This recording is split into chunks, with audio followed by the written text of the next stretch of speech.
Welcome friends, প্রত্যেককে স্বাগত আমাদের ইউটিউব চ্যানেলে। যে সমস্ত ভিউয়ার্সরা প্রথমবার চ্যানেলটি দেখছেন তারা অবশ্যই চ্যানেলটি সাবস্ক্রাইব করে নেবেন এবং চ্যানেলের পাশে থাকা বেল আইকনটি প্রেস করবেন, যাতে এই ধরনের খবরাখবর সবচেয়ে দ্রুত আপনাদের কাছে পৌঁছে যায়।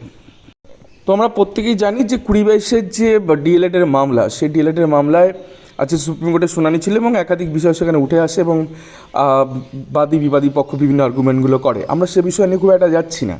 আজকে শুনানির পর্ব চলাকালীন বেশ কিছু প্রসঙ্গ উঠে আসে এবং সেক্ষেত্রে 23/7/2024 অর্থাৎ 23শে জুলাইয়ের আগে প্যানেল কোথাও সুপ্রিম কোর্টে একটা জমা পড়ছে 2022 ডিএলএডের বাচ্চা প্রত্যেকে যারা ইন্টারভিউ দিয়েছেন এই পর্যন্ত, তাদের একটি প্যানেল কিন্তু প্রাথমিক শিক্ষা পর্ষদ জমা করবে সুপ্রিম কোর্টে।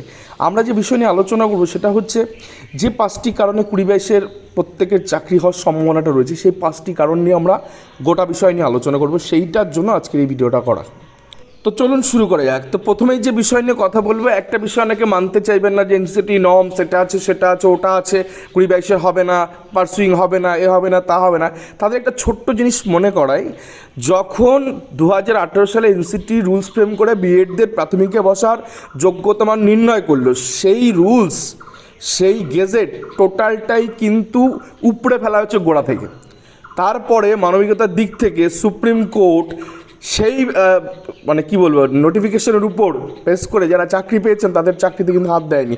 অর্থাৎ প্রাথমিকের ইতিহাসে এটা বিরল দৃশ্য হবে অন্তত পশ্চিমবঙ্গের ক্ষেত্রে, যে 2020 সালে যে নোটিফিকেশন 16,500, সেক্ষেত্রে যে সমস্ত বিএড টিচার চাকরি পেয়েছেন তাদের চাকরি কিন্তু তারা 60 বছর পর্যন্ত চাকরি করতে পারবেন, কিন্তু তারা যে রুট বা যে মূলের উপর তারা দাঁড়িয়ে চাকরিটি করছেন সেই মূলটা কিন্তু উপড়ে ফেলেছে সুপ্রিম কোর্ট, অ্যাপেক্স কোর্ট, শীর্ষ আদালত। তো এটা আপনাদের বুঝতে হবে যে সুপ্রিম কোর্ট যদি বিএডের ক্ষেত্রে এরকম কিছু করতে পারে যেখানে যে এনসিটি গাইডলাইনের উপর বেস করে আর টোটাল রিক্রুটমেন্টগুলো হয়েছে সেইটাই যদি উপড়ে ফেলে দেয়, তারপরেও যদি চাকরি থেকে যায়, তো সুপ্রিম কোর্টের অর্ডারে যে কোনো কিছু হতে পারে। এটাই আমার বলার উদ্দেশ্য। তো মোদ্দা কথা, অ্যাপেক্স কোর্ট এনসিটির 2018 সালের নোটিফিকেশন উপড়ে ফেলে দিয়েও বিএডটা কিন্তু এখন ইন সার্ভিস জোনে চাকরি করছেন। এটা পশ্চিমবঙ্গ নয়, ওই ফেজে 18 থেকে 23 সালের মধ্যে যারা যারা পেয়েছেন তাদের প্রত্যেকেরই চাকরি থাকবে। তো অ্যাপেক্স কোর্ট শীর্ষ আদালত যেটা বলছে সেটাকে মান্যতা দিতে হবে প্রত্যেকের। তো সেক্ষেত্রে 2022-এর মামলায় যদি অ্যাপেক্স কোর্ট যদি অর্ডার দিয়ে দেয় যে 2022-কে দিতে হবে, তার মানে দিতে হবে, 2022-কে নিতে হবে তার মানে নিতে হবে, যদি সবাইকে নিতে বলে সেটাও নিতে হবে। তো শীর্ষ আদালত সেখানে কোনো জারিজুরি চলবে না, নাম্বার 1। এটা পুরোটাই ক্লিয়ার করে দিলাম। নাম্বার 2, এইখানে সুপ্রিম কোর্টের নির্দেশে অর্থাৎ অ্যাপেক্স কোর্টের নির্দেশে West Bengal board of primary education 2020-22 সালের ব্যাচের ইন্টারভিউ কিন্তু কন্ডাক্ট করিয়েছে, অর্থাৎ জাস্টিস হিমাকলি ম্যাডামের বেঞ্চের অর্ডারের বেসিসে কিন্তু তাদের ইন্টারভিউটা সম্পন্ন হয়েছে এবং তারও তালিকা কিন্তু অ্যাজ পার শীর্ষ আদালতের নির্দেশ মোতাবেকই জমা করতে হয়েছে। হয়তো ইন্টারভিউ নাম্বার অ্যাপটিটিউড নাম্বার দেয়নি, কিন্তু তার সত্ত্বেও কিন্তু 2022-এর সমস্তটা কিন্তু একটা ড্রাফট আকারে তারা কিন্তু জমা করেছে সুপ্রিম কোর্টে এবং ইন্টারভিউ নিয়েছে, লিস্টও জমা করেছে। তো ইন্টারভিউটা নিয়েছে কী কারণে? মুখ দেখানোর জন্য, তাদের নিয়োগ দেওয়ার জন্য কোর্ট অর্ডার করেছে যেদেরকে নিতে হবে এরকম একটা জায়গায় চলে আসার জন্য। মামলা নিষ্পত্তি হলে এদেরকে একদিনও ওদিকে দাঁড় করানো যাবে না। তো এই মামলা বোপান্নাসের বেঞ্চে যখন নিষ্পত্তি হবে তারপরে একটা দিনের জন্য এখানে অপেক্ষা করতে হবে না, এদেরকে প্রত্যেকে নিয়োগ দিতে হবে। তো সুপ্রিম অর্ডারে West Bengal board of primary education তারা ইন্টারভিউ কন্ডাক্ট করেছে এবং প্রত্যেক ইন্টারভিউ নিয়ে তাদের কিন্তু লিস্ট জমা করে দিতে। তো এই ক্ষেত্রে আরও বেশি এগিয়ে গেল, সুপ্রশস্ত হয়ে গেল 2022-এর ব্যাচের চাকরি পাওয়ার সম্ভাবনা। দেন প্রাথমিক শিক্ষা পর্ষদ কোথায় গাফিলতি করেছে সেটাও বলেন যে বাংলা মিডিয়াম, এই সমস্ত 2022 ছেলেমেয়ের মধ্যে 98% বাংলা মিডিয়ামের ছেলেমেয়ে রয়েছে। তো সেক্ষেত্রে কী করলে, এই যে 11,765 এর মধ্যে কিন্তু যে সিটটা 9533 যে সিটটা অলরেডি নিয়োগ দিয়েছে, সেখানে বাংলা মিডিয়ামে কিন্তু জেনারেলে কোনো সিট ফাঁকা নেই, সেখানে ওবিসি এ কোনো সিট ফাঁকা নেই, ওবিসি বি কোনো সিট ফাঁকা নেই।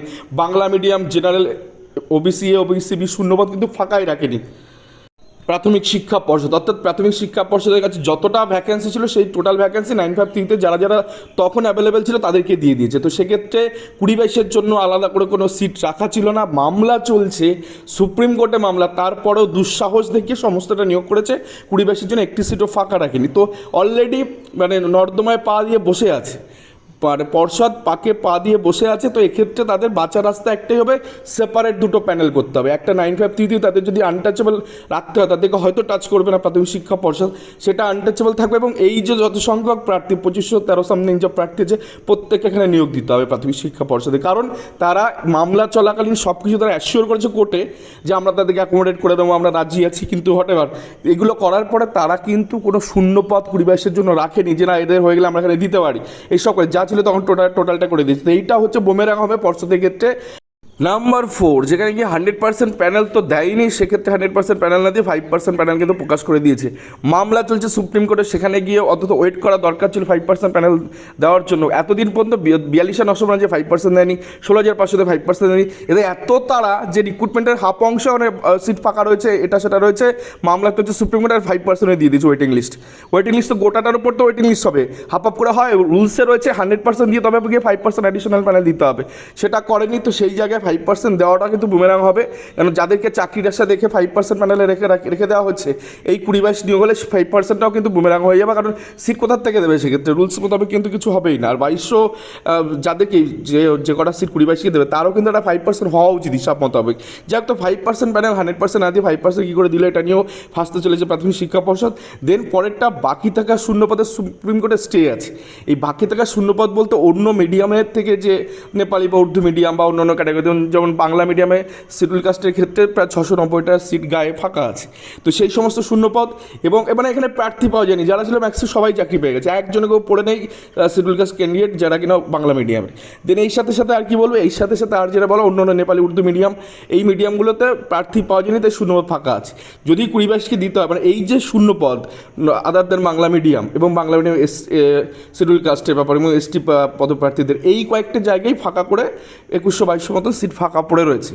তো এই সিটটা কিন্তু ভ্যাকান্ট রাখতে বলেছে সুপ্রিম কোর্ট নিজেই, অর্থাৎ জাস্ট হিমাকলি ম্যাডাম বলছে এই সিটটা ফাঁকা রাখতে বলছে, কারণ কোর্ট মানে পর্ষদ কোর্টকে বুঝিয়েছে এই শূন্য পদে আমরা নিয়োগ করে দেব। তার মানে হচ্ছে এই মিডিয়ামগুলো কনভার্ট করবে 2022-এর জন্য, এটা ছাড়া ওদের কোনো রাস্তা নেই।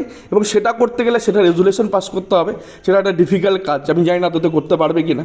তো মোদ্দা কথা, সুপ্রিম কোর্টে এই মুহূর্তে দাঁড়িয়ে পর্ষদ নিজের কবর নিজেরাই খুঁড়েছে। এবং সেক্ষেত্রে এই 4-5টা কারণের জন্য 2022-এ প্রত্যেকটা ছেলেমেয়ের কিন্তু ভাগ্যের শিখে ছিঁড়ে যাবে এবং তারা কিন্তু আলাদা করে কিছু হবে না। তো যেটা মন্তব্য করব, দুটো সেপারেট প্যানেল হয়তো হবে 9533-এর জন্য, এবং সেই সাথে একটা 2022-এ আলাদা সেপারেট প্যানেল হবে, যার জন্য ওরা কিন্তু 9533-এর সাথে করবে না বলে ওরা কিন্তু বলছে আমরা মুখ বন্ধ খামে দেবো। দেন সেখানে পাটোলিয়া স্যার আজকে আর্গু করেন যে সবাই এর জন্য তুমি আলাদা দিতে পারলে, 9533 আলাদা প্যানেল দিতে পারলে, তাহলে এক্ষেত্রে আমাদের জন্য নয় কেন, অর্থাৎ 2022-এর জন্য নয় কেন। তো সেক্ষেত্রে তারা কিন্তু বিভিন্ন রকম কারসাজিত করে থাকে, তো সেক্ষেত্রে তারা মুখ বন্ধ খামে তারা প্যানেলটা দেবে। তো মামলা পরবর্তী শুনানি 23 জুলাই, আশা করি সেদিন মিটে যাবে। এবং পর্ষদের একমাত্র বাছাই উপায় 9533 সেপারেট প্যানেল যদি হয়, তাহলে তাদের চাকরিগুলো সেফ সিকিউর থাকবে, কারণ একবার অ্যাপয়েন্টমেন্ট দেওয়ার পর তাদের টার্মিনেশন করা খুব ডিফিকাল্ট। তো সেক্ষেত্রে আলাদা 2022-এর একটা প্যানেল হবে এবং সেক্ষেত্রে সমস্ত প্রার্থী কিন্তু অ্যাকোমোডেশন হওয়ার একটা সম্ভাবনা রয়েছে। তো এই ছিল আজকে বড় আপডেট। ভিডিওটি ভালো লাগে অবশ্যই চ্যানেলটিকে লাইক শেয়ার কমেন্ট করুন এবং চ্যানেলটিকে অবশ্যই সাবস্ক্রাইব করতে ভুলবেন না। ধন্যবাদ সকলকে।